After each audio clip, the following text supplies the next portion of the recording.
এটা পাকিস্তান সুপার লিগের প্লেয়ার্স ড্রাফটের মঞ্চ। সৃজনশীলতার নতুন মাত্রা যোগ করে কোনো চার দেয়ালে বদ্ধ ভবনে নয়, বরং লাহোর ফোর্টের হুজুরিবাগে বসল পিএসএল এর 10ম আসরের খেলোয়াড় দলে ফেরানোর আয়োজন। স্বাভাবিকভাবেই প্লেয়ার্স ড্রাফটের আয়োজনে বিশেষ চোখ ছিল বাংলাদেশিদেরও, কেননা পিএসএল এর ড্রাফটে নাম তুলেছিলেন যে 30-এরও অধিক বাংলাদেশি ক্রিকেটার। কিন্তু দিন শেষে সব আলোই যেন কেড়ে নিলেন বাংলাদেশের 3 জন। লিটন কুমার দাস ডাক পেলেন 2020 পিএসএল জয়ী করাচি কিংসে, নাহিদ রানা 2017 টুর্নামেন্ট জয়ী পেশোয়ার জালমিতে, আর লেগ স্পিনার রিশাদ হোসেনকে দলে নিল লিগটির 2 বারের চ্যাম্পিয়ন লাহোর কলন্দার্স। চ্যাম্পিয়ন এই 3 দলে ঠিক কাদের কাদের সাথে ময়দানে নামছেন এই 3 বাংলাদেশি, সেই দিকেই চলুন নজর দেওয়া যাক। পৌষের তীব্র শীতও যখন লিটন কুমার দাসের জন্য চৈত্রের প্রখরতা নিয়ে হাজির হলো 2025 চ্যাম্পিয়ন্স ট্রফি, ঠিক যেই আসরের জন্য জাতীয় দল থেকেই বাদ পড়া লিটন এরপর থেকেই যেন চমকই দেখাতে শুরু করলেন। রাজশাহীর বিপক্ষে 125 রানের বিধ্বংসী এক ইনিংসের জন্ম দেয়া লিটন এবার পিএসএল এর 2025-এর ড্রাফটেও পেয়ে গেলেন দল। করাচি কিংসের মতন চ্যাম্পিয়ন দলই তাকে টেনে নিল ড্রাফট থেকে।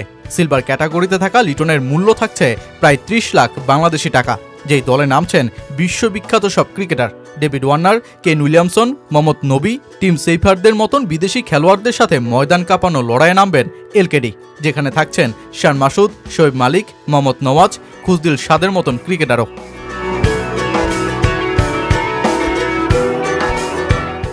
বাংলাদেশের স্পিডস্টার নাহিদ রানা এরই মধ্যে গোটা ক্রিকেট বিশ্বেই তিনি নজর কেড়েছেন তার গতির জন্য।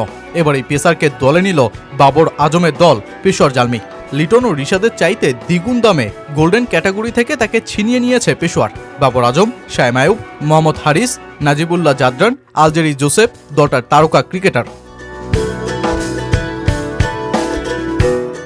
বহির্দেশীয় ফ্রাঞ্চাইজি লিগে নাহিদ রানার প্রথম আসর হতে চললেও রিশাদ অবশ্য এরই মধ্যে ফ্রাঞ্চাইজি লিগগুলোর আগ্রহে পরিণত হয়েছেন।